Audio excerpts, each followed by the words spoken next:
Ambassador Jumeau, thank you for coming for this interview.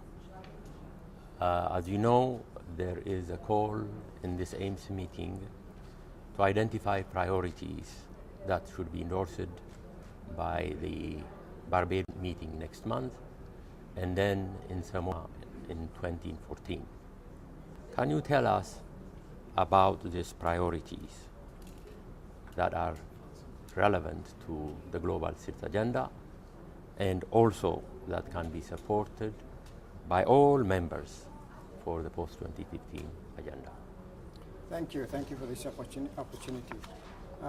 As you know, there are a lot of priorities listed ever since the BPOA, the Barbados Program of Action. They are repeated in the Mauritius strategy for implementation. So I will not go over all the list of priorities for SIDS. For example, I need not say much on climate change. That is said so much about how climate change is important for SIDS. But one of the biggest priority that came out in this meeting in AIMS, which AIMS is preoccupied about, is the blue economy, especially the definition of what the blue economy is for SIDS. As we know, the whole global community is now looking at issues of global community after Oceans One Big in Rio+20. So our concern is to make sure that the definition of the blue economy, as it is finalized internationally, includes what it means for blue economy. So the AIMS meeting took a lot of time discussing, both within the concept of the BPOA and MSI, what the blue economy means for the AIMS. And so this is one issue that AIMS is going to really push at in the interregional meeting in Barbados and again in Apia, Samoa next year.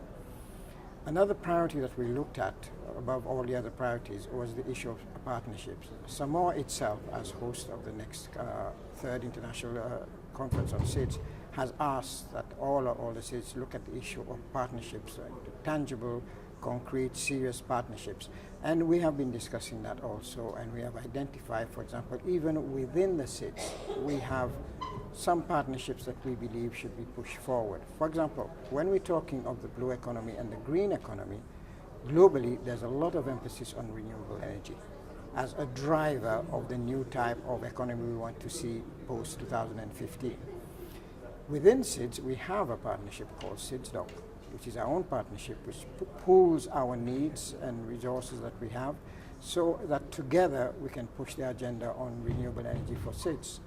That is a SIDS-specific partnership. There are other partnerships which are not SIDS-specific, but which are specific to islands. For example, we discussed the Global Island Partnership, which is about island countries and countries with islands. It's not just for SIDS, but all countries which have islands or which are islands can join and push the island agenda. So these partnerships also should be looked at within the context of the blue economy, of how they can contribute to the further development of the blue economy for the benefit of SIDS. A third priority in this meeting, but which is specific to this meeting and not to the other two, the Caribbean and Pacific, is setting up a regional mechanism, a regional integration mechanism for the AIMS region. The Pacific and the Caribbean, they already have certain mechanisms, certain bodies they've set up that act, bring them together as a cohesive, as a uniting factor. So we have to work on that within AIMS, because even if we are going to push the AIMS vision of the blue economy, even if we're going to push the AIMS vision of what partnerships can do for SIDS, we need to do it as a united body. So we have to get our own house in order first, before we can push further on what we see the blue economy should be about and what it should be doing. Thank you. Thank you, Ambassador. Thank you very much.